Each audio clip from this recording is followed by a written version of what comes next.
মুর্শিদ আমার হুজুরের সাথী মহিমা। রাত্র যখন ৩টা বাজে শুকনা খাওয়ার আশা নেশা তখন ধরে গেছে রে ভাই। আপনাদের মাঝে বক্তব্য রাখবেন চিৎকার বক্তা, অন্ধকারের আলো, জোনাকির বাতি, টিকটকের বক্তা। আপনাদের মাঝে ওয়াজ ফরমাইবেন। চিৎকার বক্তার আগমন, চিৎকার বক্তার আগমন, বক্তার আগমন,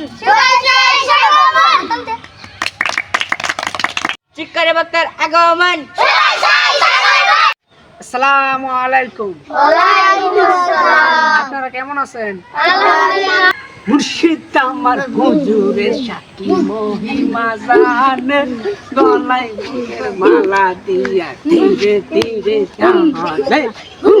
আল্লাহ আল্লাহ। আজকে আমরা তোমাদের সম্মুখে নেশা নিয়ে ওয়াজ করব।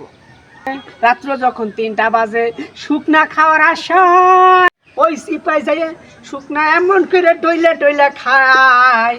খাওয়া দাওয়া যখন শেষ নেশা তখন ধরে গেছে রে ভাই। বাড়ির দিকে চলে আসে, বাড়িতে আইসা শুয়ে পড়ে।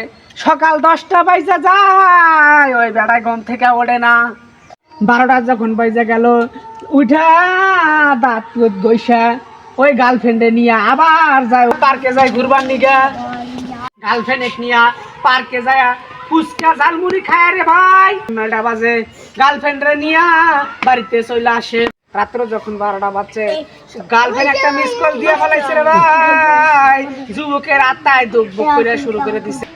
যুবক ডাইরেক্ট কল দিয়া সারা রাত ওই গার্লফ্রেন্ডের লগে কথা কয়। কথা কোন ঠিক কিনা? সারা রাত প্রেমিকার সাথে কথা বলতে বলতে রাতটাই কেটে গেল রে ভাই। এখন সবাই আমরা জিকির করব। লা ইলাহা ইল্লাল্লাহ, লা ইলাহা ইল্লাল্লাহ, লা ইলাহা ইল্লাল্লাহ, লা ইলাহা ইল্লাল্লাহ।